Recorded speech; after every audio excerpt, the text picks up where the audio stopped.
chasing for the blessings of the Lord, alam ni Jacob yung pangako. Amen? Alam ni Jacob na ang Diyos ni Abraham at Diyos ni Isaac, pagpapalain siya. Alam ni Jacob na may pangako sa kanya at sa pamamagitan niya. Pero nakaligtaan na yun. Hindi siya nang hawakan doon. Ang pinanghawakan niya ay kung paano makakamtan agad yung blessing na yun. So, paano ba tayo mag-pray? Ganito ba tayo mag-pray? O ganito ba yung ating mga paraan? Ako ay pagpaplano at lahat ng plano ko ay ipapanalangin ko na pagpalain ng Diyos. Ganito tayo mag-pray? No?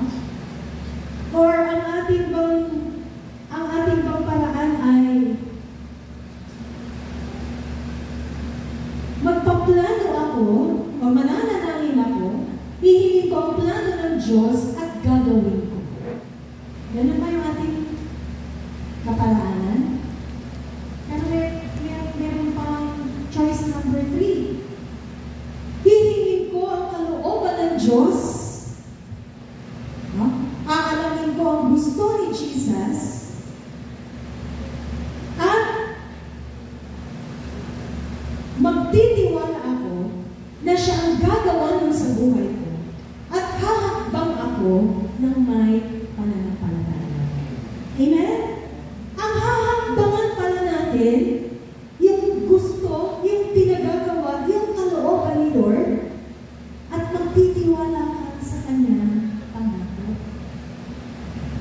Hihintayin mo yung Kanyang napakagandang kapalaran. Amen? Sabi ng Panginoon, diba? He makes all things beautiful. Ecclesiastes 3:11, in His time. Ang lahat ay pinapagiging maganda at angkop ng Panginoon sa Kanyang itinalagang panahon. Sa Kanyang itinalagang kapanahonan. Ay sabi mo sa katabi mo, huwag mo kaliligtaan ang mga pangako ng Panginoon sa buhay. Amen? Amen? Literally, practically, may pangako kay Abraham, Isaac, and Jacob. Pero meron ng bagong tipan. Meron ng bagong pagkikipagkasundo sa atin si Jesus. At hindi yan, at yan ay tapos na. Hindi yan futuristic. Amen? Ano sabi ng Panginoon niya? Anay ginampanan at tinapos na niya sa pamamagitan ng kanyang minsana at panglahatang pagtitigis ng dugo sa krus. Let's have a reading from the book of Matthew, chapter 26.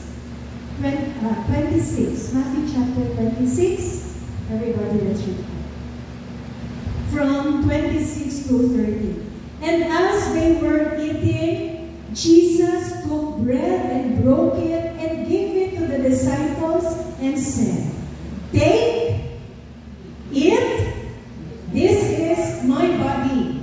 Then he took the cup and gave thanks and gave it to them, saying, "Drink from it, all of you, for this is my blood of the new covenant, which is shed for many for the remission of sins. But I say to you, I will not drink of this fruit of the vine from now on until that day when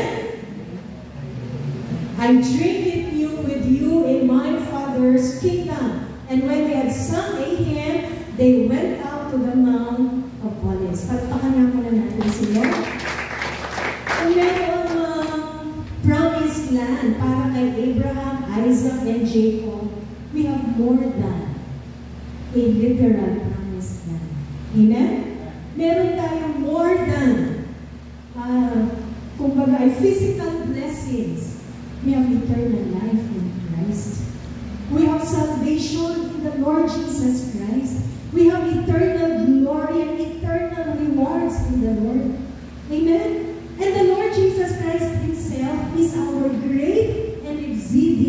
reward?